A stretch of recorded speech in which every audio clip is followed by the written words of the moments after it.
Welcome to a new video of 1D6. Today I'm joined by William to talk about the Dead Keep, the new game from CMON, which is launched on Gamefound. Yes. It has the Zombicide look and feel to it, and we're here to give our unbiased opinion about the game. So let's roll the trailer.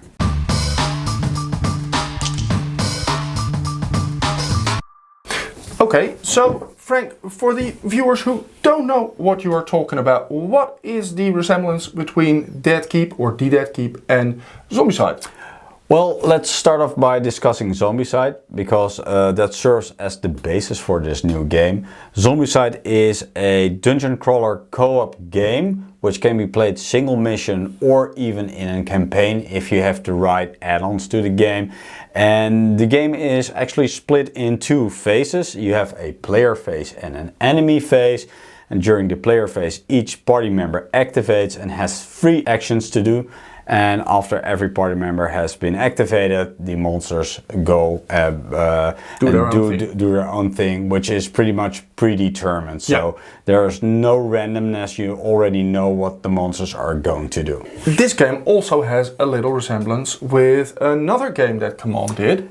Yeah, that's Massive Darkness, which is actually also a spin-off of Zombicide, but it's a more complex game than Zombicide is. Adding more monsters, adding bosses to the game, and giving them weapons, which also enhances their stats. Yeah, it gives a lot of more variety. It adds a little bit to the complexity to the game. Yeah, and I really like Zombicide because it's a very clean and simple game. There's such an elegance to the simplicity of the game, and that's what I really like. And maybe Massive Darkness is overdoing it a little bit, adding with all these monsters, with all these stats, and a lot of moving parts from in my opinion. I did like that part. I didn't like the part where the heroes are all different. And they all work differently. Yeah, they have their own mechanics. Yeah, exactly.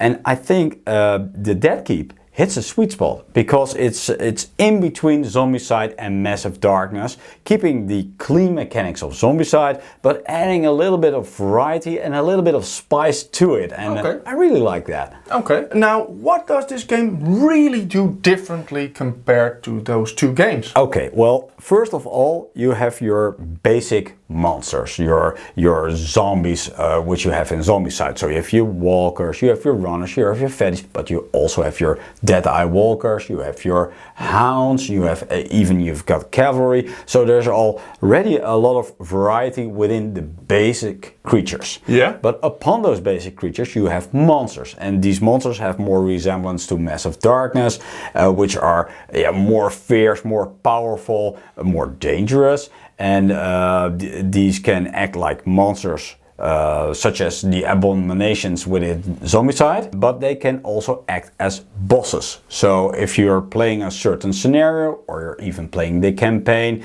the end of the campaign ends with a boss fight. Yeah. And that boss isn't available at the start of the scenario, but once you complete certain missions or certain goals, then it becomes available and you can actually battle the boss. And I think that's a nice mix of both the Zombicide and Massive Darkness. Well, one other thing that I found very interesting that you told me is the way the old necromancers work. Yeah, that's something different too. They're called nobles in this game, but they act as spawn points.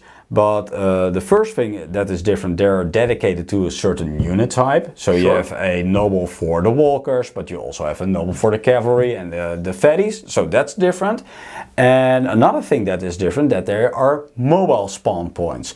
So in Zombicide, once a necromancer spawns, the spawn point is placed on the spawn point of the necromancer and it doesn't move. Nope. And that's different in this game too. I think it's a really clever twist to the old rules. Another thing that is different is mana in this game. It's a new kind of resource, and certain weapons or armor can be activated with mana. Okay. So you have a basic stat line that's without the mana.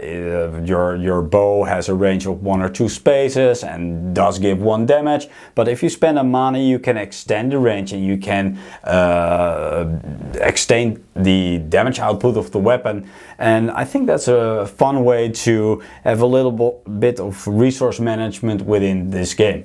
Without making it too complex. Exactly, exactly. Okay, now one other thing that I would like to mention is that the artwork is something, at least to my opinion, which doesn't really hit the original Zombicide or Massive Darkness mark. No, not at all. It's totally different. Yeah, the art is inspired and done by Paul Bonner, if I'm not mistaken. So it has a fantasy vibe to it with a very original coloring to it.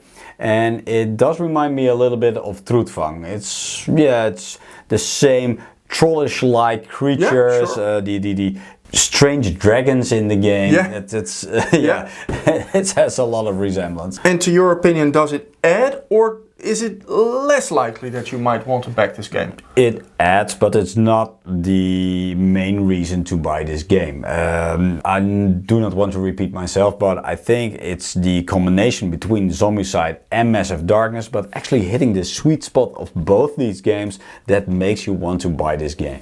Okay, so talking about buying this game, the price point is $160. 160, yes. $160. And what am I going to get for that $160? Or at least not what, but why is that a good or is it a bad price? Okay, first of all, I think it's a good price because you're getting 94 minis for this price. And as already mentioned, there's a lot of variety within the basic creatures. And if you compare to Zombicide, you had to buy an add-on for each different creature types. So there were Deadeye Walkers that you needed to buy separately, you needed to buy the wolves separately, and those are all in the same box, so that's a big thumbs up for me. Yeah, and there's one expansion for $50. Is that worth it? It's a reasonable price, but it's not as a good deal as the basic box, of course. But I think, okay, if you're going to buy this game, you want some variety. So it's kind of a necessity to buy in. Yeah. Okay, so would you recommend this game to someone who already has Zombicide? Ooh, that's a trick question. Well, if you don't own Zombicide or you don't own Massive Darkness, yeah, this is a pretty sweet deal. You should definitely check out this pre-order deal. But if you already own these games, I think it's a tough decision. Sure. And if I would be able to trade in my Zombicide and my Massive Darkness all together, I would happily trade it in for the Dead Keep. Okay, so this is something you are willing to say to the camera and to the viewers? Yeah, that I already did. Yeah, so you can leave a comment and then Frank will give his address. And, that's always a good idea on YouTube. Okay, no, never mind. But all jokes aside, I think this is a great game. Yeah, and of course. It's another adaptation to Zombicide. Yes, it's another Zombicide game. True, that's all true, but they are refining the game, and this is the latest refinement to the game. And I think CMON has done a pretty good job to come to this point. I think that they elevated the gameplay by a lot, actually, at this time. Yeah, to conclude, I actually agree. I think it looks stunning. Yeah. It really hits home to me, and I wasn't tearing, but I was also a little bit, I'm not really sure how to say, but I actually wanted to buy the game, but I've got already 2 Zombicides, so I'm not going to do that. No. But I was a little bit disappointed I already own 2 Zombicides. Sure, I can sell them, I know, but I'm not going to. Well, that's about our review on this campaign. Please do tell us what you think about this new game. Leave a comment on this video, leave a thumbs up, or even consider subscribing to the channel. And we'll see you in the next one. Thanks for watching.